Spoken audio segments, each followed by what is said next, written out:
በዛ ወንጀል ልክ አብይን ለሰከንድ ኢትዮጵያ ውስጥ የሚያስቀምጥ ኬዝ አይደለም። እሱ የሰራቸው ግፎች ሰዎች እየረሱ እየዘለሉ እያለፉ ሌላ ይመጣል፣ ሌላ እየተቀበሉ ነው የሚሄዱት። እሱ የፈጸማቸው ግፍና ግድያ በአገር ላይ የፈጸመው ክህደት እንዴት አድርጎ አገሪቱን እንደሸጠ፣ እንዴት አድርጎ በህዝብ ላይ እንደቀለደ፣ እንዴት አድርጎ ምን እንደሰራ ከቃላት ባለፈ በሰነድ ለሽግግር ጊዜ ፊት ለሚመጣው መንግስት ይጠቅማል የምንለውን እየሰራ ነው ያለነው። ይሄ ፓርላማ የሚባለው መስከረም ሲመጣ እሱን ወደፊት አመጣለሁ ብሎ ወንጀል ውስጥ እንዳይገባ ራሱ ፓርላማ አሁን ተመረጥኩት የሚሉት በሙሉ ውሸት ነው። አልተመረጡም። ራሳቸውን ቢያቅቡ ይሻላል እኔ አልተመረጥኩም ብሎ። ምክንያቱም ተሰብስቦ የባለፎቹም በአማራ ላይ ጦርነት አውጀው ነው የሄዱት፣ ትግራይን አስጨርሶ ነው የሄዱት። ስለዚህ ከተጠያቂነት ያለፈው የነበረው አሁን የሚለቁት ጭምር ከተጠያቂነት የሚያድን አይደለምና አሁን መጣለው የምለው ለ3 ወር ወይ ለ2 ወር ምናልባት ጉራጌ ውስጥ ፋኖ ገባ ወይ ፋኖ አለ ብለው አማርኛ ተናጋሪ የአማራ ልጆችን መንገድ ላይ መረሸን ይሄ በምን ቋንቋ ይገለጻል? በምን ቃላትስ ምን ተብሎ ነው የሚነገረው? ይሄ ነገር ለሌሎቹ ብሔረሰቦች ይቀራል እንደ አብይ ከቀጠለና ካለ አይቀጥልም እንጂ አብይ ቢቀጥል ለየትኛው ብሔር ይቀራል? ይሄ ሁኔታ ለየትኛው ብሔር እኮ የሚቀር ነገር አይደለም። ለየትኛው ወጣት የሚቀር አይደለም። አሁንም እኮ እየሆነ ያለው ደግሞ ይሄ ነው። በአፈሳ ውትድርና እያለ እየወሰደ በጦርነት እንዲማገዱ የ16 የ15 ዓመትና የ8 የ9 ዓመት ልጆች ሁሉ ሳይቀሩ የአንደኛ ደረጃ ተማሪዎቹን ከትምህርት ቤት እያፈሰ እየወሰደ እኮ የሚያደርገው በጥይት ሄዶ እንዲቆሉ ነው። አብይን ለማኖር ነው። ለብልጽግና ነው እየሞቱት ያሉት። ለሀገራቸው አይደለም፣ ለገዳዮች ነው የሚሞቱት። እና ለዚህ መመካከራቸው መነጋገራቸው የወደፊት የጋራ ትግል ዝም ብሎ የሚመጣ አይደለም። መግባባት፣ መተማመን፣ ለዛ የሚሆን ሰነድ ላይ መስማማት ይገባል። በጣም ከሚያስገርመው ነገር ውስጥ አንዱ ጥምረቱ መሪ መምረጣቸው ተሰምቷል። መሪያቸው አማራ ፋኖ ነው። የአማራ ፋኖ ብሔራዊ ንቅናቄ የሊቀመንበር ሆኖ ተመርጧል። ሌሎችንም በየደረጃ እንደዚህ እያደራጁ ነው። ነገር ግን ሰራዊቱ እንቅስቃሴ ማድረግ አለበት። አብይን ማኮላሸት የሚችልበት አብይን ለማኮላሸት እንቅስቃሴ ማድረግ አለበት። ማን ይጀምር በጣም ከባድ ነገር ነው። ተጀምሮ ያለውን መቀጠል ነው። ተጀምሮ ባለው ላይ መቀጠል ነው። አማራ ፋኖ ጦርነት ላይ ነው፣ ውጊያ ላይ ነው ያለው። ያንን አስፋፍተው መቀጠል ነው። ስለዚህ የሚዋጣውን እየዋጠ ጤና ይስጥልን የተከበራችሁ የብሬዲዮ ቤተሰቦችና አድማጮች፣ በወቅታዊ ጉዳይ እንድንወያይ እንደወትሮው የአፍሪካ ሰላምና እርቅ ኢንስቲትዩት ዋና ዳይሬክተር ከሆኑት ከዶክተር ሸዋፈራው ኩራቱ ጋር እየተወያየን እንቆያለን። በአገራዊ ምክክር ስም አዲስ አበባን ወደ ኦሮሚያ ለማካተት የተደረገው መፍጨርጨርና ይህንኑ ተከትሎ እየመጡ ያሉ ጫናዎች፣ የአገሪቱን ወቅታዊ ሁኔታ በተመለከተ የታጠቁ ኃይሎች ትብብርና ጥምረት፣ በህዝብ ውስጥ ያለው ስሜትና ቀጣይ ሁኔታዎች የሚሉና ሌሎችም ጉዳዮች አንስተን እየተወያየን እንቆያለን። የፕሮግራሙ አዘጋጅ ሀብታሙ አሰፋ ነኝ። እስከ ውይይታችን ፍጻሜ አብራችሁ እንድትቆዩ በአክብሮት ጋብዛለሁ። ጤና ይስጥልን ዶክተር ሸዋፈራው ኩራቱ፣ እንደምሰነበቱ። እንኳን በድጋሚ ተገናኘን። ጤና ይስጥልኝ ሀብታሙ፣ ስለተሰጠኝ እድል አመሰግናለሁ። እግዚአብሔር ይስጥልኝ ወንድም። ከልብ አመሰግናለሁ ዶክተር ሸዋፈራው ኩራቱ። እንግዲህ በተለይ የእናንተ አፍሪካ ሰላምና እርቅ ኢንስቲትዩት የአገራዊ ምክክር ጉባኤ የተባለው ከዛሬ 4 ዓመት በፊት ሲቋቋም ጀምሮ በተከታታይ እንግዲህ መግለጫ በማውጣት ይሄ ስብስብ የኦሮሞ ብልጽግና ፓርቲ በበላይነት እየተቆጣጠረ ያለው ገዢው ብልጽግና ፓርቲ ጉዳይ ለማስፈጸም ነው። በዚህ መንገድ አገራዊ ምክክር ማድረግ የሚያስችል ገለልተኛ ተቋም አይደለም የሚል ተቃውሞ ነበራችሁ። ያ አልፎ እንግዲህ ከሐምሌ 8 ጀምሮ ጀመርን ያሉት ሀገራዊ ምክክርን ተከትሎ እየወጡ ያሉ መረጃዎችን በከፍተኛ ደረጃ በተለይ አዲስ አበባን የኦሮሚያ ክልል እናደርጋለን፣ የፌዴራል መቀመጫ ትሆናለች የሚል አዲስ አጀንዳ ቀርጸው 4 ዓመት ተስማምተን 8 አጀንዳ ቀርጸናል ካሉትም ውጪ ይሄንን ተከትሎ እየወሰዱ ያሉ ጫናዎች እየተጋለጡ ነው። ሰሞኑን የተለያዩ የደህንነት መረጃዎች እየወጡ ነው። የደህንነት አባላት የኦሮሚያ ክልል ባለስልጣናት በውይይት ስም እዛ ውስጥ የሰገሰጓቸው ካድሬዎች ከውይይቱ ውስጥ ተሳታፊ ያልነበሩ አዳዲስ ሰዎች እየጨመሩ ሰዎችን በህይወታቸው ጭምር እያስፈራሩ አዲስ አበባ ኦሮሚያ ካልሆነ አገር እናፈርሳለን የሚለው ፉከራና የኮሚሽኑ አመራሮች የተባሉ ደግሞ ፕሮፌሰር መስፍን ምክትል ኮሚሽነሯ የተባሉት ሂሩት ገብረስላሴ ኦዳ በተለይና የዶክተር ዮናስ አዳዬ በዚህ ሂደት ውስጥ የኦሮሞ ብልጽግና ፓርቲን አጀንዳ ለማስፈጸም ከፍተኛ እንቅስቃሴ ያደርጉ እንደነበር መረጃዎች ይወጡ ነውና የሰሞኑን ግርግርና አዲስ አበባን የኦሮሚያ ክልል እናደርጋለን የሚለው የብሪት እርምጃና ቀስቀሳ እንዴት እየተከታተላችሁ ነው እናንተ? ታንኪዩ ሀብታሙ፣ ስለተሰጠኝ እድል በድጋሚ እጅግ አድርጌ አመሰግናለሁ። ሀብታሙ፣ ይሄ የዚህ የምክክር ኮሚሽን የሚባለው ምክክር ኮሚሽን ነው ወይ? በእውነቱ የምክክር ኮሚሽን ነው ወይ? ምክክርስ አተረጓጎሙስ እንዴት ነው? እንደው አተረጓጎሙን ብናየው እኮ ምክክር ነው። ምንድነው የሚመካከሩትና ምኑ ነው የተመካከሩት? ለዚህ ላሳለፉት 4 ዓመት ሲያሹ ገንዘብ ሲቀበሉ ከአውሮፓ ከዩናይትድ ኔሽን እንደ ከአሜሪካን መንግስት ከራሱ ከኢትዮጵያ በጀት ተመድቦላቸው 4 ዓመት ደሞዝ ለራሳቸው ሼር እያደረጉ በራሳቸው ጊዜ ደልበው ራሳቸው መንግስት ሆነው ለራሳቸው የቆዩ ሰዎች ናቸው። ህዝቡን ሲያምታቱ ቆይቷል። ምክክር እያሉ ስብሰባ ሲጠሩ ሰው እነሱን የማያውቁ ሰዎች እውነት ነው ብሎ እነሱን ሲከተል እንግዲህ 4 ዓመት ፈጅተው ዛሬ የመጨረሻ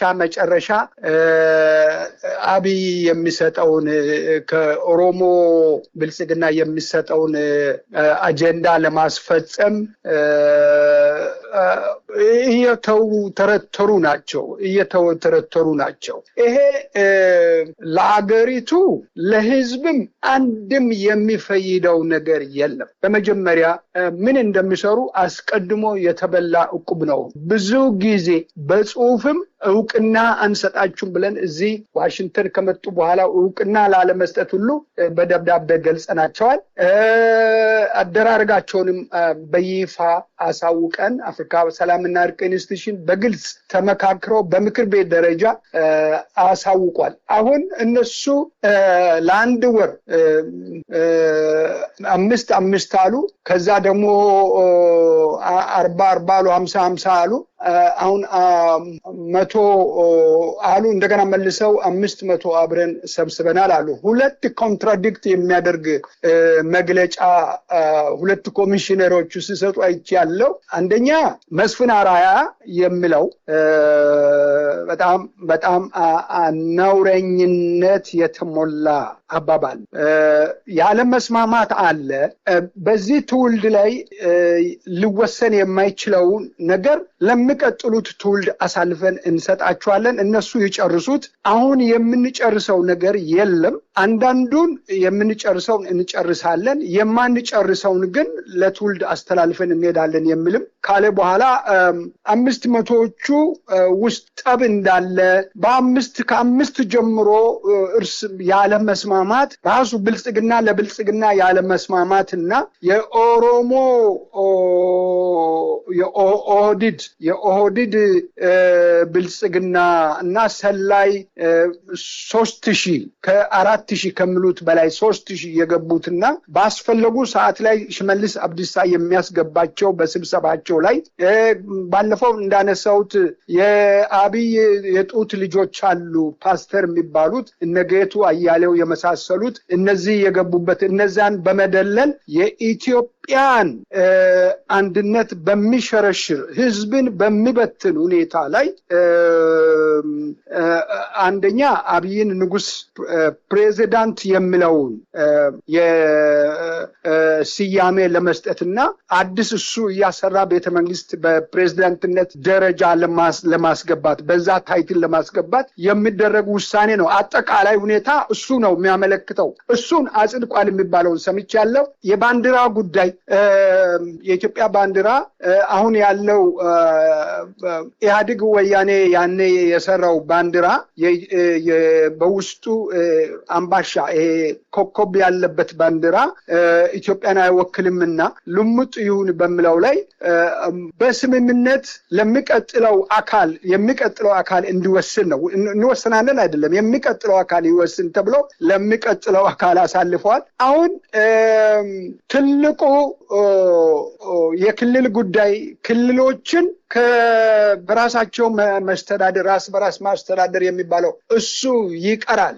በአብይ አጠቃለው በአብይ ጥቅል ግዛት ውስጥ እንዲገባና አብይ እንዲቀጥልበት ለአብይ ሙሉ ስልጣን የክልሎቹን ስልጣን በዚህ በህገ መንግስታቸው መሰረት 9 ክልል የተባለው በፊት አሁን ወደ 12 ናቸው መሰለኝ 13 ክልል ሆኗል። እነዚህን ክልሎችን ወደ አንስተው ክልል የሚባል የለም። በአንድ ፕሬዝዳንት ይመራል። አብይ ጥቅል ገዢ ይሆናል።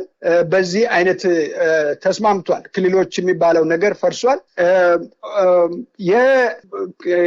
የአከላል ስያሜ ደግሞ አማራን መፈንከት ነው። አማራን በተለያየ ባለፈውም ጊዜ አንስተናል። ወሎ፣ ራያ በጠቅላላ በኦሮሚያ ስር ይሆንና ዛድግ አብርሃ አስተዳዳሪ የሚሆንበትን መንገድ ያመቻቹታል። በዚህ አይነት ሁኔታ የአስተዳደር ወሰንና ክልል የሚለውን እየደፈጠጡ በሚፈልጉትን ሸዋ፣ ደራ ምን የሚለውን ወደ ኦሮሚያ ለማስገባት በደንብ በሚታሰብ ሁኔታ አዋሳ በደቡብ ላይ አዋሳን ለኦሮሚያ ኦሬዲ ቶታሊ ወደ ኦሮሚያ እየገባ የአዋሳ ከተማ በአብዛኛው የቀድሞ የኢህአዴግ ጽሕፈት ቤት የነበሩትን ትልልቅ የመስሪያ ቤቶች ህንፃዎችን በሙሉ የኦሮሞ ሀብታሞች እንዲገዙ ተደርጎ እነሱ ናቸው የተሳተፉት። ይሄንን የሚጠቀልል ጥቅል ገዢ እንዲሆን ለአብይ ነው ይሄንን ስልጣን የሰጡት። አዲስ አበባ ጉዳይ ላይ ነው። አዲስ አበባ ትግትጉ በዚህ ላይ ነውና ይሄ ያስከተለው ሁሉም ያለ መስማማት አንድም የተስማማ የለም ካለ ካድሬዎቹ በቀር ማንም የተስማማ የለም። ነገር ግን እንደተስማሙ አድርገው ፊርማ ለአቴንዳንሲ ሰዎች መጥተው ለስብሰባ ለመካፈል አቴንዳንሲ የፈረሙትን ፊርማ አምነው እንደተቀበሉ ተደርጎ በአጀንዳ ጋራ አታች አድርገው አዲስ አበባ የኦሮሚያ ክልል ውስጥ እንድትገባ እና የኦሮሚያ ጥቅል ገዥነት በአዲስ አበባ ላይ ገኖ እንዲወጣ አዲስ አበባ የኦሮሚያ ከተማ ናት የሚለውን እሱን ከኋላ በኩል ሳቦታች ተሰርቶ ይሄ እዚህ ላይ ሲደርስ ሁሉም ጠብ አንስተው ያለ መስማማት ኃይለ ቃል መነጋገር ብልጽግና ለብልጽግና ባነሱት ከኦሮሚያም ከአማራም ያሉት ደህንነቶቹ ወስደው አስሯቸዋል። ብዙዎቹን ታስሯል። እነሱ አይነቶቹ በሌሉበት ቦታ ላይ አሁን ኦሮሚያ ውስጥ አዲስ አበባ እንድትገባ የሚል አጀንዳ ይዞ ወጥቷል። በዚህ ላይ ሽመልስ አብዲሳ ወገን እሱ ያደራጃቸው ብልጽግና የኦፒዲዮ በከፊል ብልጽግና እኛ አሸንፈናል የሚል ጭፈራ ላይ ናቸው ያሉት።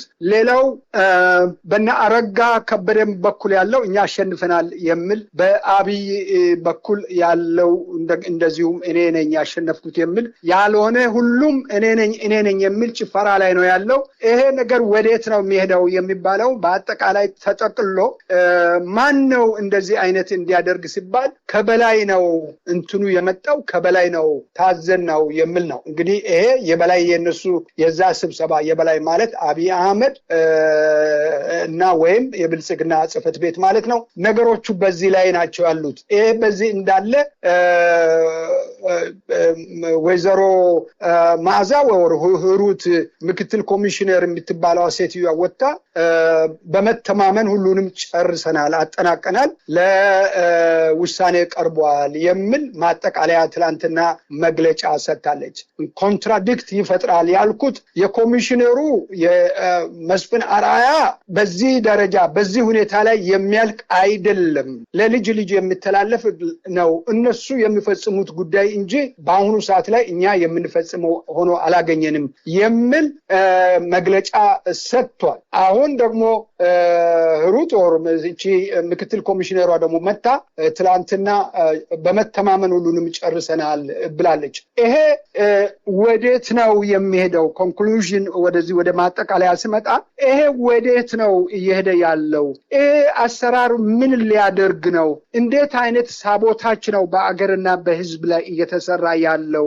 ከምርጫ የሚባለውን አጭበርብረው ምርጫ አሸንፈናል አሉ። የዓለም አሸነፋቸውን ዓለም ጭምር ይመሰክራል። አሁን ደግሞ ይሄንን አጭበርብረው ኦሮሞ ብልጽግና የአዲስ አበባ የፌዴራል ከተማ የኢትዮጵያ የህዝብ ከተማ የኢትዮጵያ ብሔራዊ ቋንቋ አማርኛ ሁላችንም እኔ ለምሳሌ ብታነሳኝ እኔ ወላይታ ነኝ፣ የወላይታ ልጅ ነኝ። ነገር ግን ከህዝብ ጋራ ከሌላው ወንድሞች ጋራ የምገናኘው በአማርኛ ቋንቋ ነው። ከወላይተኛ ይልቅ ለኔ አማርኛ በጣም ቀላል ነው። በጣም ነው እንትን ማደርገውና ቋንቋንም በተመለከተ ሸረፍ አድርገው በሌላ መንገድ ነው የመጡት። ያ በዚህ ያለ ይሄ በእንደዚህ አይነት ሁኔታ ላይ ያለ ቋንቋንም በተመለከተ ሸረፍ አድርገው አማርኛ የሥራ ቋንቋ እንጂ አማርኛ ብሔራዊ ቋንቋ አይደለም፣ ለኢትዮጵያ ብሔራዊ ቋንቋ አያስፈልግም ወይ የሚል አምታተው ልክ ኮንፊውዝ የሚባለው እዚህ ጋር ነውና እሱን ይዞ መጡ። በጣም የሚገርም በጣም ከሚያስደንቁት ነገሮች ውስጥ አንዱ እሱ ነው። ስለዚህ ብሔራዊ ቋንቋ ኢትዮጵያ አላት። በተለያየ በሁሉም መስሪያ ቤት የሚሰራ ሁሉም ኢትዮጵያዊ ከባላገር እስከ ከተሜ የሚናገረው የኢትዮጵያ ብሔራዊ ቋንቋ አማርኛ ነው። በጣም የሚገርም ነገር ነው። አሁን እሺ ኦሮምኛ ቢባል እኔና ሌሎቻችን በምንድን ነው የምንግባባው? እንዴት ነው ኦሮምኛን የምንቀበለው? አረበኛ ብትል አሁን ያለው ጄኔሬሽን በጠቅላላ አረበኛን ከየት ነው የሚያመጣው? እንዴት ነው የሚቀበለው? እንዴት ነው የሚኖረው? እኛ ከልጅነት ጀምሮ ከትምህርት ቤት ጀምሮ ነው የተማርነው አማርኛን። አሁን አረበኛ ብሎ መጡ።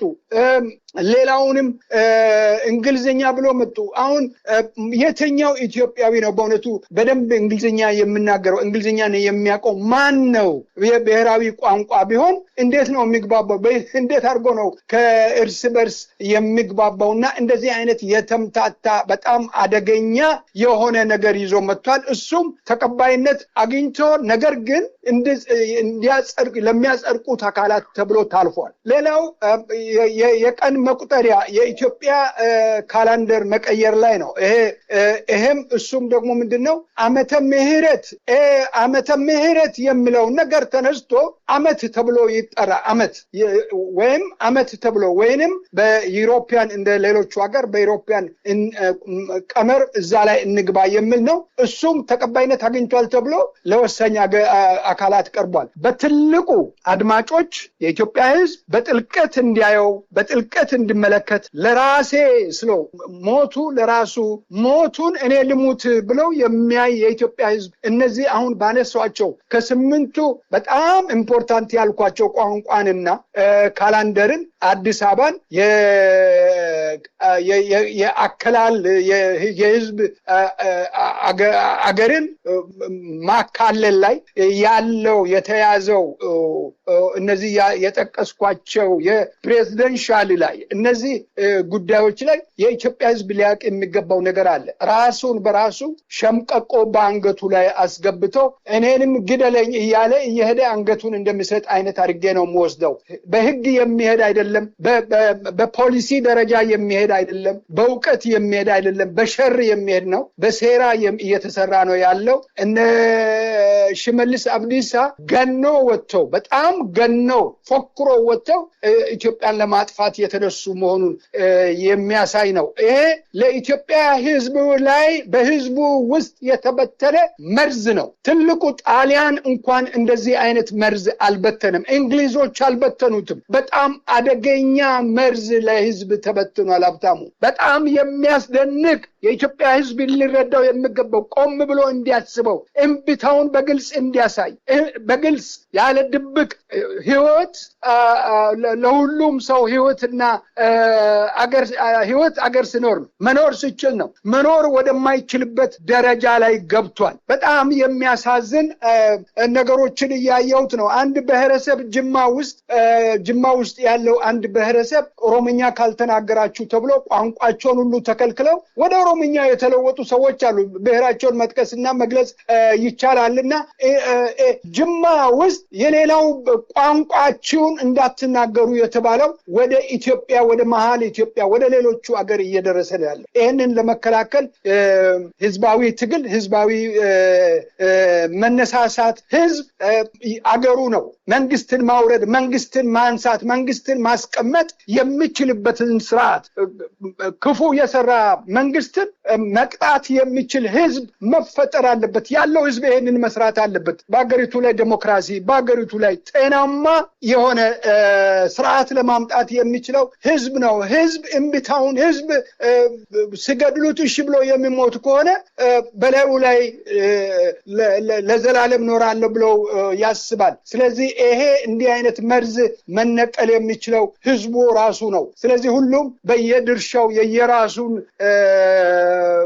አሻራ ማስቀመጥ አለበት። የሁሉም ኢንፑት ሊኖር ይገባል በዚህ ጉዳይ ላይ። ስለዚህ ይሄንን ነው ሲቪሉ ማህበረሰብ አዲስ አበባ የተወለደ እየተሰደበ ያለው ሚሞሪ ሾርት ሚሞሪ እየተባለ የሚሰደብ ህዝብን ሾርት ሚሞሪ የሚል ስልጣን ላይ እንዲቀጥል እንዴት ይፈቀዳል? እንዴትስ አገር ስበትን ዝም ብሎ ይታያል? እንዴት ነው የምሁራኑ ሚና እዚህ ላይ ምንድን ነው? ምሁራን በየጉድጓዳ የራሱን እንትን እያደረገ ነው ያለውና እባካችሁ ይሄንን በግልጽ እንታገል። በተለይ ውጭ አገር ያለን ወንድሞች በእውነቱ ተኝተናል፣ ደክመናል። በመከፋፈል ላይ ነን ያለነው። በሌላ መንገድ ውስጥ እየገባን ነው ያለነው። ሌላ ያልሆነው ነገር ውስጥ እየሰሩ ነው ያሉት። ይሄ ከብልጽግና የተወረወረ መንጠቆ ነው። አንዱን እንደ አሳ ጎትቶ እየወሰደ እዚህ ውስጥ እያስገባ ነው፣ በትግል ላይ ያሉ ሰዎች ሳይቀሩ። እባካችሁ ይሄንን ለማስተካከል ይሄንን ነገር ኢትዮጵያን ለማጽናት እነዚህን ነገሮችን አብሶሉትሊ ከመታገል ያለብን ሁኔታ ነው የሚል እምነት አለ። ትግላችን ጠንክሮ እየሄደ ነው። አብይ ተሸንፏል፣ የተሸነፈ ነው። ነገር ግን ይሄንን አጥፍቶ ለመጥፋት ነው የሚፈልገውና ይሄንን ስል አብይ ብቻውን አይደለም፣ አሉ በጣም አደገኛ የሆኑ ሰዎች። ስለዚህ ይሄንን ለማለት እፈልጋለሁ። ሀብታሙ፣ ህዝብ መነቃነቅ አለበት፣ ህዝብ መንቀሳቀስ አለበት፣ እምቢታውን መግለጽ አለበት። ዝምታ ለማንም አይበጅም። ዝምታ አንገት መቅበር ለማንም አይበጅም። ነገ ቀን መጠበቅ ለምንም ለሱ ጊዜ መስጠት ነውና ትግሉ ተፋፍሞ እየሄደ ነው ያለው። ትግሉን እንዲቀላቀሉ ጥሪ ያደርጋለሁ። ህዝብ በሚችለው ገንዘብ ያለው በገንዘቡ፣ ጉልበት ያለው በጉልበቱ፣ ወጣቶች ወደ ውትድርና ከመሄድ ይልቅ እሱ ከሚያፍሰው ይልቅ ከታጋዮች ኢትዮጵያን ለማዳን ከሚታገሉ ኃይሎች ጋር እንዲሰለፉ አደራ ለማለት ፈልጋለሁ። ሀብታሙ ታንኪዩ።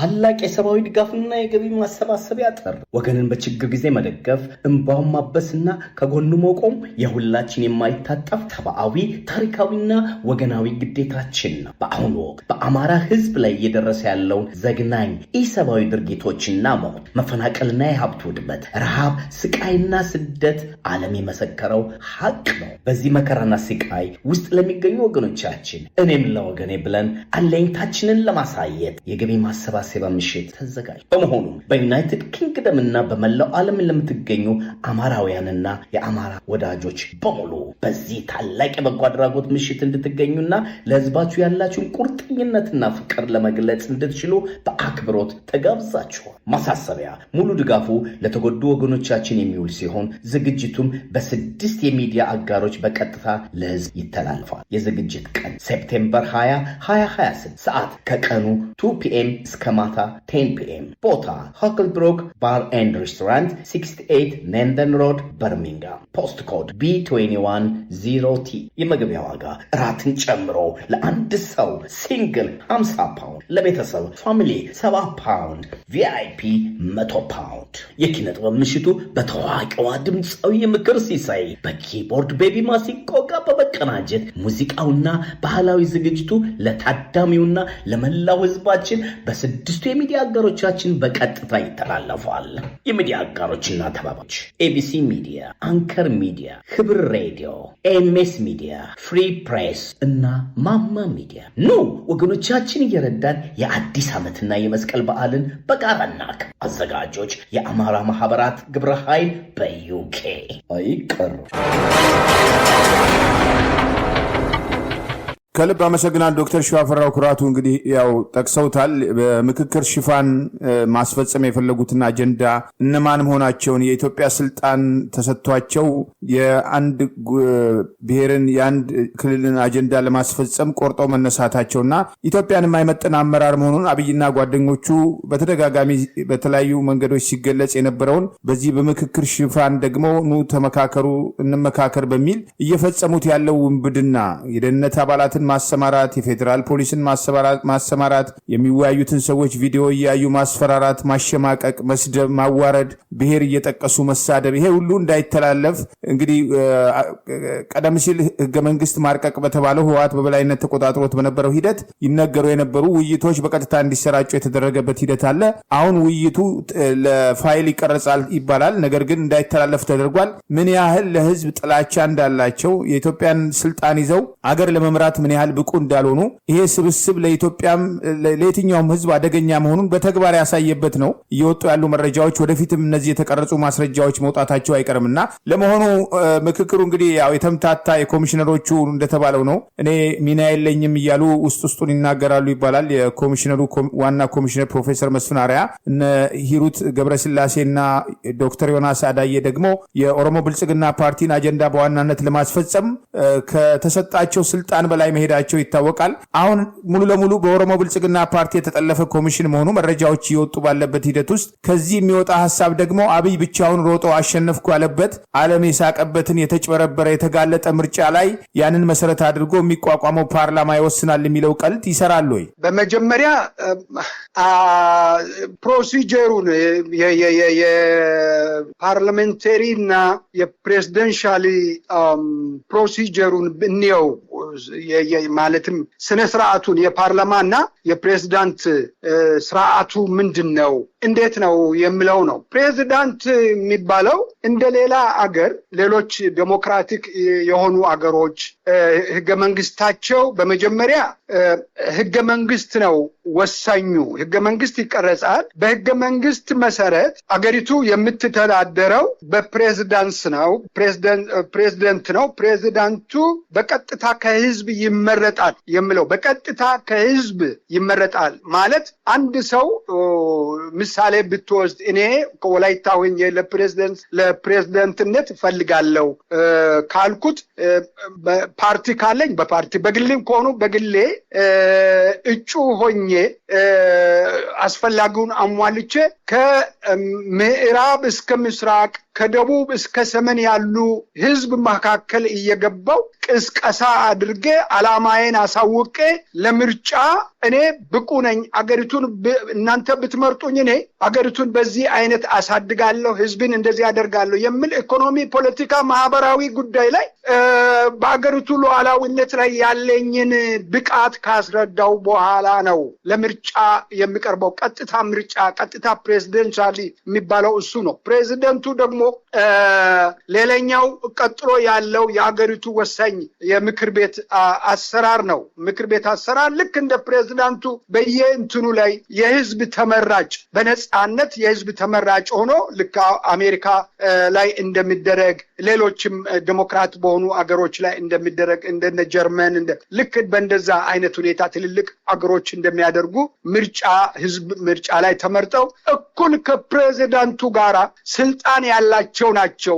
እነዛ የምክር ቤት አባላት የሚባለው ሴኔተር ለምሳሌ የህግ መወሰኛ በእንደዛ አይነት ነው። በሶስት ደረጃ ተመርጦ በቀጥታ መጥተው የመንግስት ስልጣንን ተረክቦ ቼክ እንደ ባላንስ አንዱ ካንዱ ሳይበላለጥ የፕሬዚዳንቱ የሥራ እንትኖቹ የታወቁ ናቸው። ፕሬዚዳንቱን ለመቅጣት፣ በጀትን ለመከልከል፣ በጀትን ለመስጠት እንደዚህ አይነቱ ነገሮች ላይ ለፕሬዚዳንቱ ላይ ያለው ቼክ ባላንስ ያላቸው እኩል ማንም የፕሬዚዳንት የሆነ ሰው ማንኛውን ምክር ቤት አባላትን ማሰር፣ ማንጓጠጥ፣ ማባረር ምናምን የማይችልበት እኩል ስልጣን ያላቸው ሰዎች ናቸው። ይሄ ነው ዴሞክራቲክ አሰራር የሚባለውና ይሄ ፕሬዚደንሻሊ ነው። አሁን በኢትዮጵያ የሚደረገው የእንግሊዝ ስርዓት ነው። የእንግሊዝ ስርዓት ደግሞ በጠቅላይ ሚኒስትር የሚመራ ፕሬዚዳንት የሚባለው ሲምፖል ለክብር እንደ ሲምፖል ሆኖ የሚቀመጥ ሆኖ ሁሉን ስራ ጠቅሎ የሀገሪቱን በጀት የሀገሪቱን ሉዓላዊነት በሙሉ ጠቅሎ የሚይዘው ጠቅላይ ሚኒስትር ነው። ጠቅላይ ሚኒስትሩ የጦር ኃይሎች ጠቅላይ አዛዥ ነው። ጠቅላይ ሚኒስትሩ በኢኮኖሚ ላይ ወሳኝ ነው። ጠቅላይ ሚኒስትሩ ሀገሪቱን ወክሎ ሁሉን ነገር ማድረግ ይችላል። ነገር ግን ምክር ቤት ይሾመዋል። ምክር ቤት አስፈላጊ ሲሆን ያወርዷል። እንደ እንግሊዝ ቼክ እንደ ባላንስ አለ። ያ የነ እንግሊዞችን ነው አሁን ማነሳው። በኢትዮጵያ ላይ ያለው ግን ከዛ የተለየ ነው። ጠቅላይ ሚኒስትሩ የምክር ቤት አባሎችን ሰብስቦ ያስራል። ጠቅላይ ሚኒስትሩ ሚኒስትሮችን ያባራል። ጠቅላይ ሚኒስትሩ የፈለገውን ነገር ይሄ ደግሞ የተከሰተው ከነበሩት ሁለቱ ጠቅላይ ሚኒስትር ከመለስና ከኃይለ ማርያም በተለየ መልክ እኔ ኢትዮጵያ ነኝ እኔ ኢትዮጵያ ነኝ፣ አብይ ማለት ኢትዮጵያ ማለት ነው እያለ ራሱን ኢትዮጵያ አድርገው የሚፈልገውን ሁሉ የሚያደርግ በጣም አደገኛ ቁንስል አስተሳሰብ ያለው ደካማ የደካሞች ደካማ ትላንትና ራሱ የነበረበትን ጆብሎ በደረት ስጋራ ሲሸጥ የነበረ የኋላ ባክግራውንዱ ምን እንደሆነ ሳይታወቅ አምልጦ መጥቶ ኢትዮጵያ በኢህአዴግ የክራይ ሰብሳቢነት በተለያየ ውልግና ምክንያት ህዝብ በተነሳበት ጊዜ አጋጣሚውን አግኝቶ ተንኮለኞች ኦፒዲዮቹ ወደፊት ገፍቶ አምጥተው ድንገት የኢትዮጵያ በትረ መንግስት ጠቅላይ ሚኒስትርነት ያዘ። እንደፈለገ ለ8 ዓመት ሲያደርግ የቆየ ኢትዮጵያን ሲበትን፣ ህዝብን ሲያፈናቅል፣ ህዝብን ሲገድል፣ ህዝብን ሲሳደብ መጀመሪያ ላይ እንዳነሳሁት ሾርት ሚሞሪ እያለ ህዝብ ምንም የማያውቅ ህዝብ እንደ እንስሳ ህዝብን እንደ እንስሳ የሚሳደብ ነውር ነው። ህዝብ አንድ ህዝብ በአንድ ሀገር መንግስት ህዝብ እንደ ህዝብነቱ ሊከበር ይገባል። ያንን ክብር የከለከለ አሁን ደግሞ ተመልሰው ጠቅላይ ሚኒስትር ምክር ቤት ይመርጣል የሚለው ከየት የመጣ እንዴት ደግሞ ምክር ቤት ውስጥ እንዴት አድርጎ ነው ሚኒስትር ከህግ ውጪ ከህገ መንግስት ውጪ ህገ መንግስት ሳይሻሻል ህገ መንግስት ሳይታይ አሁን እሱ ያለበት ሁኔታ ላይ ያለው ህገ መንግስት ሳይታይ እንዴት አድርጎ ነው በምን ቀመር ነው ጠቅላይ ሚኒስትርን የነበረውን ስርዓት ወደ ፕሬዚደንሻሊ የሚለወጠውና እሱን አዲሱ ቤተመንግስት እሱ ህዝብ እየገደለ ከአረቦች ኢትዮጵያን እየሸጠ የኢትዮጵያን ማዕድን እያወጣ እያሸጠ ለዚሁ ፐርፐዝ ያዘጋጀው ቤተመንግስት የተባለው ለማስገባት የሚደረገው ይሄ በፍጹም ተቀባይነት የሌለ እንኳን ታጋይ በተፈጠረበት ጊዜ ታጋይ ባይፈጠርም ታጋይን የሚያስነሳ ታጋይን ወደፊት እንዲወጣና እምቢታውን እንዲገልጽ የሚያደርግ አካሄድ ስለሆነ ይሄንን በየትኛውም ህግ ተቀባይነት የለውም። በነገሪ ላይ መጥቀስ የሚያስፈልገው እያንዳንዱ አብይ የሰራቸው ወንጀሎችን ለሽግግር ጊዜ ፊት የሚሆን ባለፈውም አንስቻለሁ ሰነድ ለህዝብ እያዘጋጀን ነው ያለነው። ምሁራኖች ያዩታል። ከተወሰነ ጊዜ በኋላ እንበትናለን። ለሚያዩት ኦፊሻሊ በዛ አይነት ነው የምናደርገው። ምን እንደሰራ አብይ በኢትዮጵያ ላይ የሰራው ግፍ የተደበቀ የተከደነ ነውሮችን ጭምር በህግ የሚያስጠይቁትን ብልጽግና ምን እንደሰራ እያጠናቀቀን ነው ያለነው። ምናልባት ኤዲት 2 ሳምንት 1 ሳምንት ይወስዳል። ከዛ በኋላ እንበትናለን። ይሄ እውነት ያየ የኢትዮጵያ ህዝብ እኛ ነን ወይ? በእውኑ እኛ ኢትዮጵያውያን ነን ወይ? እኛ ሰዎች ምን ነካን የሚለውን የሚያስነሳ ጉዳይ ነው። ከወሬ ያለፈ የኢትዮጵያን ህዝብ በደንብ የሚያስተምር አስተማሪ የሆነ ሰነድ እያዘጋጀን ነው ያለነው። እያለቀ ነው። ዋጋ ከፍለን ነው፣ ዝም ብለን አይደለም። ብዙ ዋጋ ከፍለን ነው። የሚቀጥለው ይሄኛውን በአማርኛ የሚቀጥለውን ደግሞ በእንግሊዝኛ በሁለት አይነት ቋንቋ ለኢትዮጵያም ከኢትዮጵያ ውጭም ለሆኑ ዜጎች የሚሆን ሰነድ እያዘጋጀ ነው እና ምንድነው አብይን በዛ ልክ ነው እኛ የምናየው። በዛ ወንጀል ልክ አብይን ለሰከንድ ኢትዮጵያ ውስጥ የሚያስቀምጥ ኬዝ አይደለም። እሱ የሰራቸው ግፎች ሰዎች እየረሱ እየዘለሉ እያለፉ ሌላ ይመጣል፣ ሌላ እየተቀበሉ ነው የሚሄዱት። እሱ የፈጸማቸው ግፍና ግድያ በአገር ላይ የፈጸመው ክህደት እንዴት አድርጎ አገሪቱን እንደሸጠ፣ እንዴት አድርጎ በህዝብ ላይ እንደቀለደ፣ እንዴት አድርጎ ምን እንደሰራ ከቃላት ባለፈ በሰነድ ለሽግግር ጊዜ ፊት ለሚመጣው መንግስት ይጠቅማል የምንለውን እየሰራ ነው ያለነው። ሀብታሙ በጣም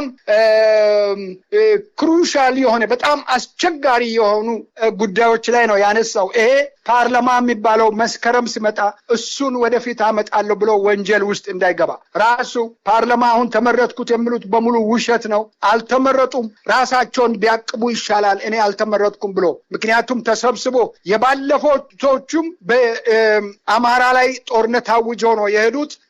ትግራይን አስጨርሶ ነው የሄዱት። ስለዚህ የትግራይ ህዝብ ዘር ጽዳት ተደርጎበታል። ሲጅ ተደርጎ መድኃኒት እንዳይገባ ተደርጎ ምግብ እንዳይገባ ሸቀጥ እንዳይገባ እንደዛ አይነት ሁኔታ ተፈጥሮ ነው ውሳኔ ሰጥተው አስገድሎ ነው የሄዱት። ከተጠያቂነት ያለፈው የነበረው አሁን የሚለቁት ጭምር ከተጠያቂነት የሚያድን አይደለምና አሁን መጣለው የሚለው ለ3 ወር ወይ ለ2 ወር ምናልባት ቢቆዩ መስከረም ታህሳስ ድረስ ነው። ከዛ በኋላ አይቀጥሉም።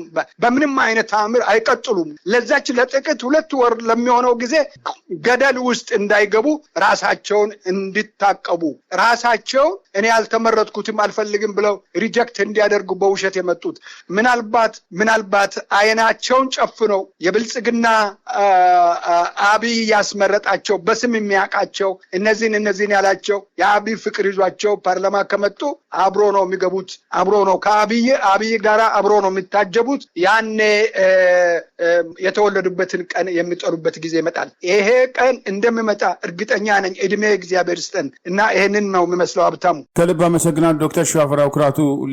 ሌላው እንግዲህ በተለይ በቅርቡ ሐምሌ 24 ቀን 2018 በማዕከላዊ ኢትዮጵያ ክልል ጉራጌ ዞን ውስጥ እንግዲህ ከህዝብ ማመላለሻ ላይ 3 የአማራ ብሔር ተወላጆችን አውጥተው አስረው ደብድበው እጃቸውን የፊጥኝ አስረው በአደባባይ የረሸኑበት ሂደት ሰሞኑን መነጋገሪያ ሆኗል። እንግዲህ ህዝብን ከህዝብ ለማጋጨት የሚደረግ አንድ እንቅስቃሴ አካል ነው። የአካባቢው ጸጥታ ኃላፊ እኛንን እርምጃ የወሰድንባቸው ብሎ ተናግሯል። ነገር ግን በማሰሩም በመደብደቡም ውስጥ የአካባቢው ጸጥታ ኃይሎች ነበሩበት። መከላከያ የተባለው ጭምር በርሸና መሳተፉን ነዋሪዎች የገለጹበት ሂደት አለ። ይሄ ድርጊት እንግዲህ በኦሮሚያ ክልልም እንደዚሁ አገዛዙ ያደራጀው ኦነግ ሸኔ ያለ፣ በሌላ በኩል ደግሞ የኦነግ ሰራዊት አለ። የኦነግ ሰራዊት ጋር ግንኙነት አላችሁ የሚባሉ ወጣቶች በአደባባይ እንዲሁ እየተረሸኑ ያለበት ሂደት እየወጣ ነው መረጃና ባለው ተጨባጭ ሁኔታ ውስጥ በሁሉም አቅጣጫ እንግዲህ አገሪቱ ላይ ምን እየተካሄደ እንደሆነ በግልጽ እየታየ ያለበት ሂደት አለ።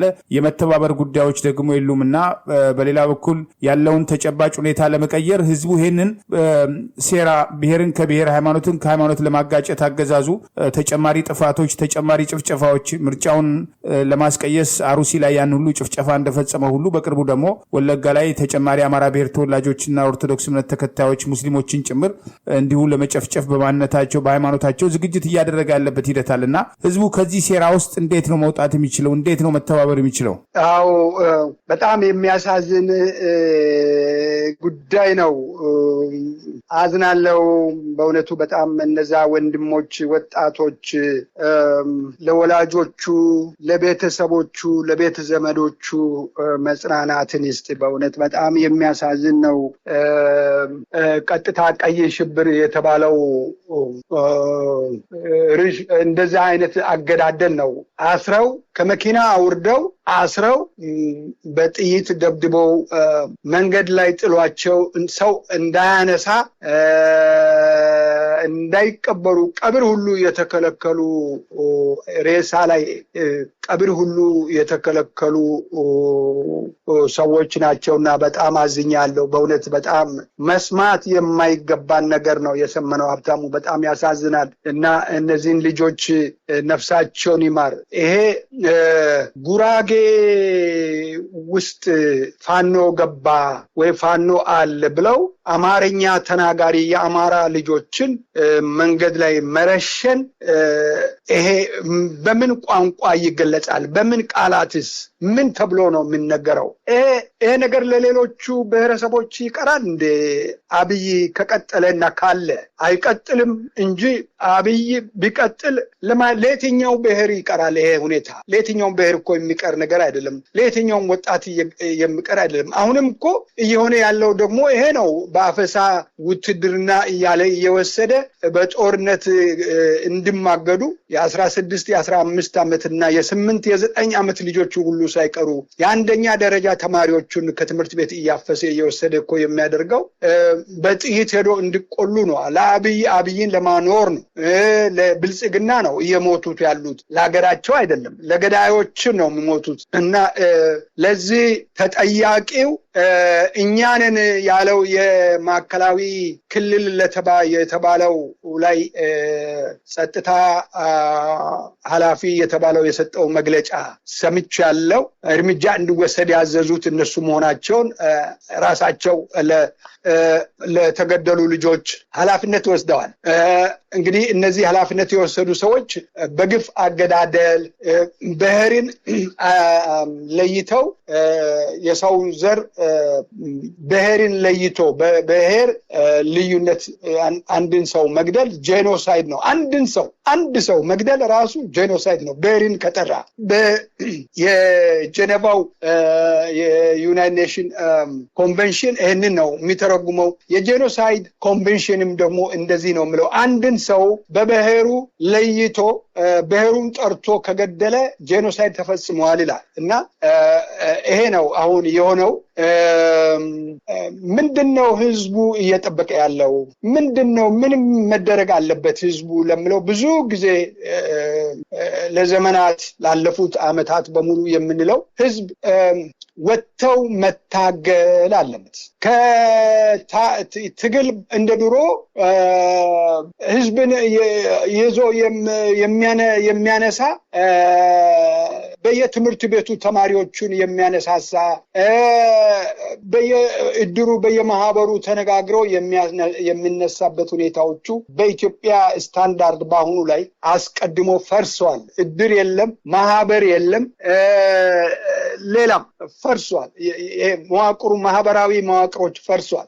ነገር ግን ዛሬ የተፈጠረው ፋኖ ወይም ጥምረት በአሁኑ ሰዓት ላይ ትልቁ ጥምረት አብይ እና ብልጽግና ለአፍሪካ ቀንድ ስጋት ነው የሚለው በዓለም ደረጃ ነው። ሀያላን መንግስታት ሁሉ አሜሪካኖቹን ጨምሮ አብይ ለአፍሪካ አደገኛ ነው የሚል ስያሜ የተሰጠ በግልጽ የወጣ ስለሆነ ይህንን ለመታደግ ጥምረት ተፈጥሯል። ኢትዮጵያ ውስጥ ነው ጥምረቱ የተፈጠረው፣ ከማዶ ተሻግሮ ባህር ተሻግሮ አይደለም። ስለዚህ ጥምረቱን መቀላቀል ከጥምረቱ ጋራ የሚገናኙበት መንገድ ላይ ታፍሶ ወስዶ የአብይ ጥይት ማብረጃ ከመሆን እውነተኛ አገር ማዳን ላይ ለነገ ታሪክ ለራሱም የሚጽፍበት በጥምረቱ ላይ መቀላቀል ሀብት ያላቸው ሰዎች ጥምረቱን ሀብት ያስፈልገዋል፣ ለጥምረቱ ገንዘብ ያስፈልጋል። ስለዚህ ጥምረትን በገንዘብ መደገፍ፣ በሀብት ያላቸው ሰዎች ጥምረትን በገንዘብ መደገፍ፣ እንደ ቀድሞ አባባል ገንዘብ ያለው በገንዘቡ፣ ጉልበት ያለው በጉልበቱ አገሩን እንዲያድን እንድነሳ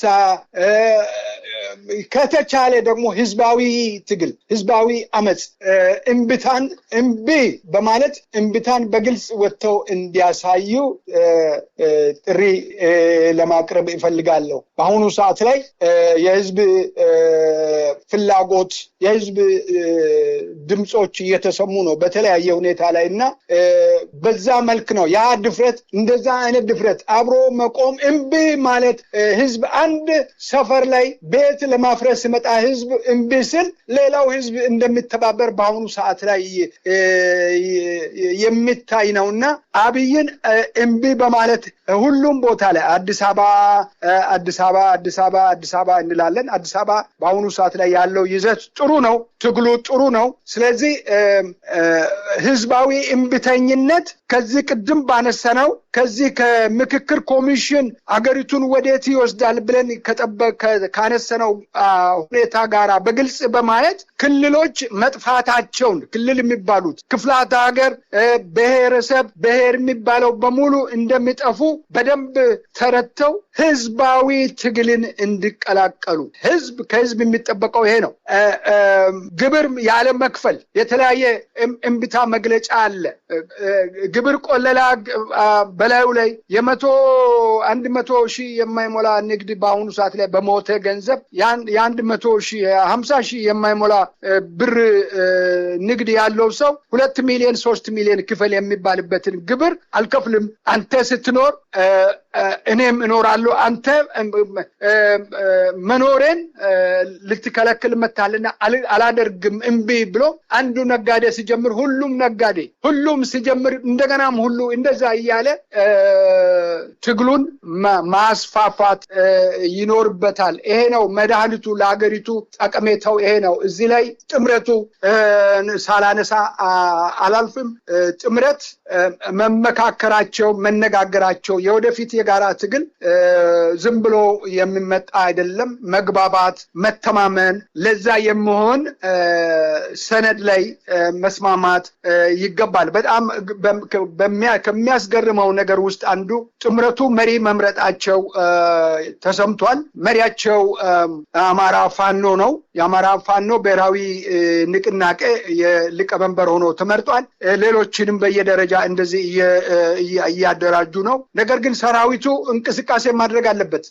አብይን ማኮላሸት የሚችልበት፣ አብይን ለማኮላሸት እንቅስቃሴ ማድረግ አለበት። ማን ይጀምር በጣም ከባድ ነገር ነው። ተጀምሮ ያለውን መቀጠል ነው። ተጀምሮ ባለው ላይ መቀጠል ነው። አማራ ፋኖ ጦርነት ላይ ነው፣ ውጊያ ላይ ነው ያለው። ያንን አስፋፍተው መቀጠል ነው። ስለዚህ የሚዋጣውን እየዋጠ መሄድ ነው። ሰራዊቱን በተመለከተ ጥሪ አድርገናል። ለኢትዮጵያ ወታደር ሆነ።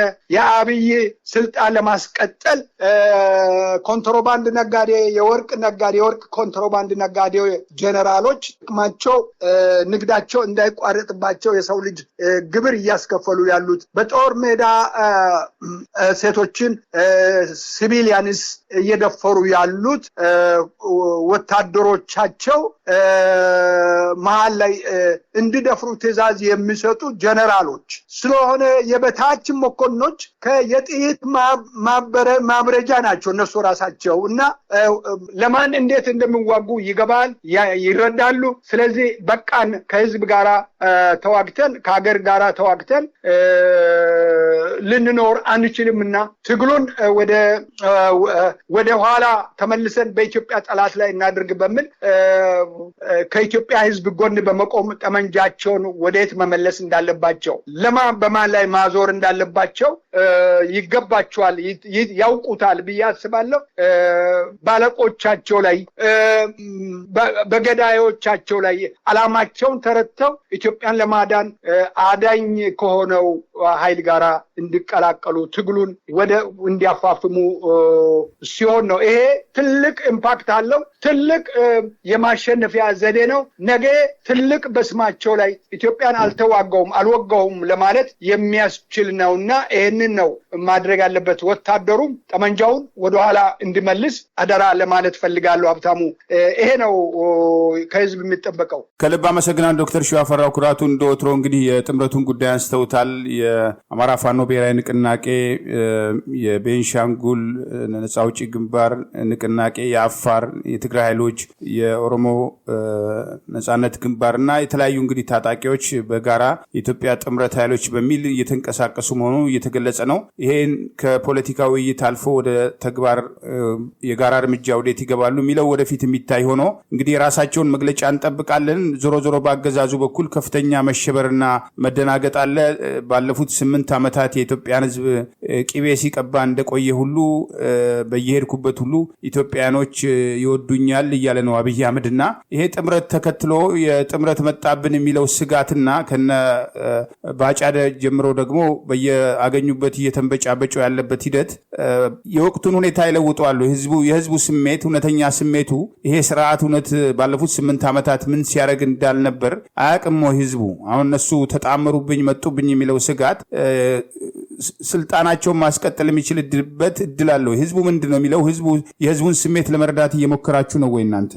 በደንብ ነው የህዝቡን ስሜት እየሞከረን ያለ ነው። በግልጽ ወጥተው ህዝብ ጥምረቱን እንደሚደግፍና እንደውም ዘገያችሁ፣ ምን ነው እስከ ዛሬ ድረስ እንደዚህ ስንሆን የተደረሳችሁ በቁም ያለቀን አይደለም ወይ የሚሉትን እንሰማለን።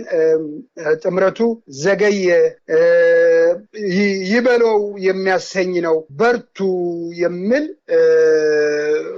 ስያሜ እየሰጡ ነው ያለው። ይሄ በጣም ደስ የሚያሰኝ ዜና ነው። በእውነቱ በጣም ተደስተንበታል። ብዙዎቹን ለማዳመጥ ብዙዎቹን ከሁሉም ነው ደግሞ ከአንድ አካባቢ ብቻ ሳይሆን ከሁሉም አቅጣጫ በሙሉ ኢትዮጵያውያን ሊያስብል የሚችል ሁኔታ ላይ አዳምጠናል። የህዝብን የልብ ትርታ በግልጽ ወጥተው ከኢትዮጵያ ውስጥ ሆኖ ህዝብ ይሄንን ሲገልጽ በጣም ነው የሚደነቀው። ለፋኖም ለጥምረቱም ያላቸውን አክብሮትና ሊቀበሉ እንደተዘጋጀ ህዝብ እየገለጠ ነው ያለው። ይሄ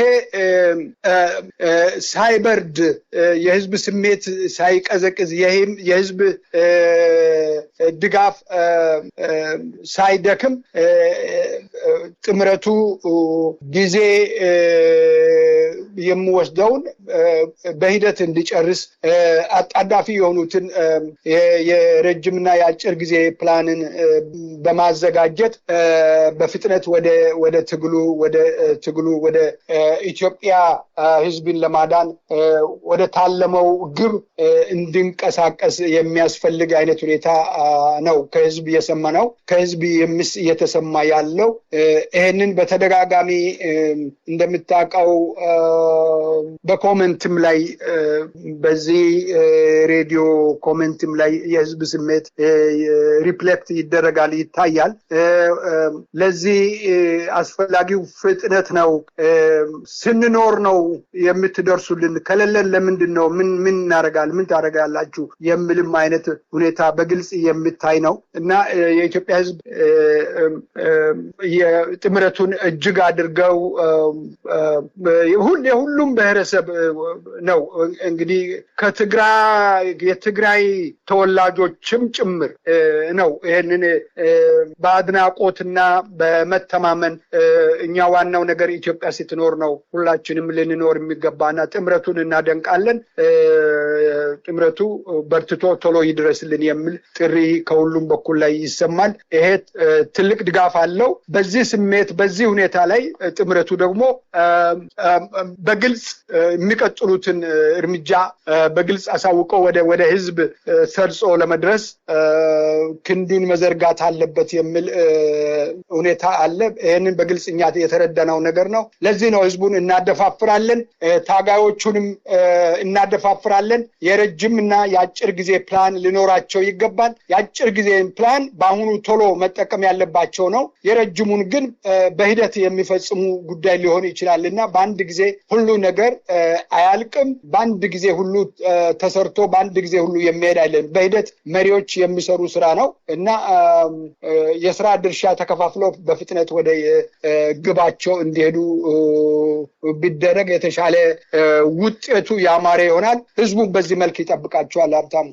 ከልብ አመሰግናለሁ ዶክተር ሺዋፍራው ኩራቱ። እንደወትሮ ሁሉ ወደፊትም በሌሎች ወቅታዊ ጉዳዮች እንወያያለን። ለነበረን ቆይታ እግዚአብሔር ይስጥልኝ። መልካም ቀሪ ጊዜውን ነው። በጣም አመሰግናለሁ ሀብታሙ፣ እጅግ አድርጌ አመሰግናለሁ ስለተሰጠኝ እድልና መልካም ሳምንት። አሜን። ክቡራን የህብር ሬዲዮ ቤተሰቦችና አድማጮች ስታደምጡ ለቆያችሁ ምስጋናችን ይድረሳችሁ። የህብር ሬዲዮ ኦፊሻል ዩቲዩብ ቻናላችንን ሰብስክራይብ ያላደረጋችሁ ሰብስክራይብ በማድረግ በተጨማሪም የደውል ምልክቱን በመጫን የህብር ሬዲዮ ቤተሰብ እንድትቀላቀሉ በአክብሮት እንጋብዛለን። እንደወትሮ ሁሉ የህብር ሬዲዮ ቤተሰቦች ፕሮግራሞቻችንን ላይክ በማድረግ በማድረግ አስተያየቶቻችሁን በመስጠት አብሮነታችሁን እንድትገልጹ በአክብሮት እንጠይቃለን። በድጋሚ እናመሰግናለን። ጤና ይስጥልን።